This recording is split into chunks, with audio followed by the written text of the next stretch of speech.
теңіз болған ба?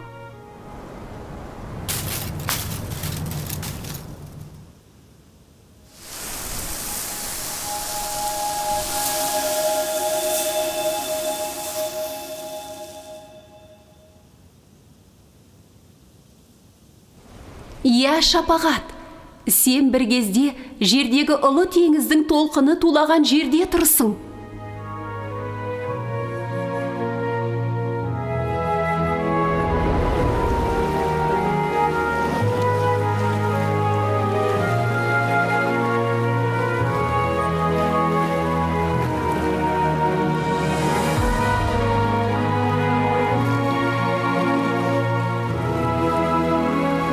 Адамдар өзеннен шектен тыс су алып, өзендер тартылды, жер шөлдеп жарылды, балықтар жоғалды. Теңізбен бірге адамдар да өз үйінен айырылды. Бұған қарау қандай ауыр. Теңіз мәңгіге кеткені рас па? Жоқ, Шапағат. Адамдар қателессе де, бәрін өзгерте алады. Жүр, саған судың қалай өмірді қайтаратынын көрсетем.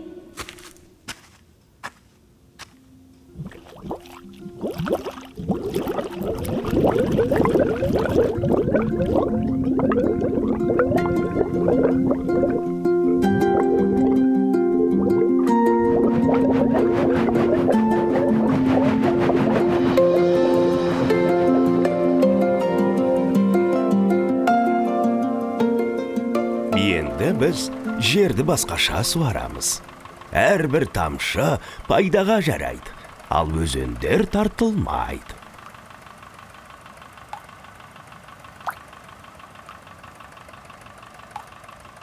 Өсімдіктер өте аз су ішеді, бірақ сонда да өсіп жатыр.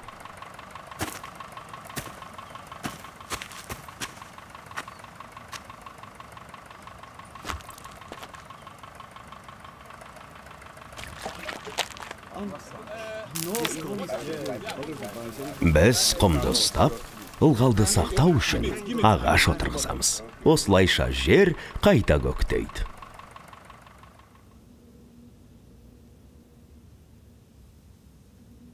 Адамдар табиғатқа қамқор болса, тіршілік әрқашан қайта оралады. Демек, теңізді қайтаруға бола ма? Иә, ең бастысы жердің тыныстауына көмектесіп, суды қорғау. Бұрын Сырдария мен Әмударияның суы үнемсіз жұмсалатын. Сол себепті арал кеуіп қалды. Енді біз жаңа қолдан суаратын каналдар салудамыз. Су енді босқа жоғалмайды. Алда әлі көп жұмыс бар. Қаласаң бізге көмектес.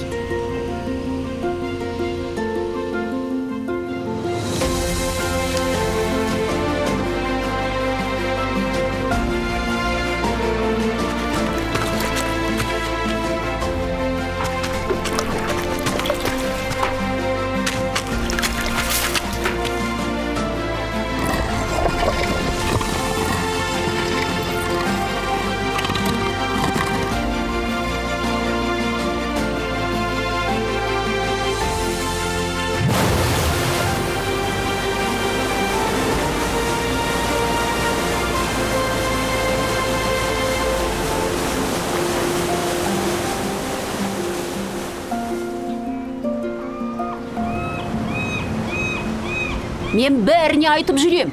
Егер біз суды қорғасақ, теңіз бізге қайта оралады. Табиғат өзін сүйген әрі қорғағандарға алғыс айтады. Суды сақтаңдар, сонда теңіз қайтадан жерді құшағына алады.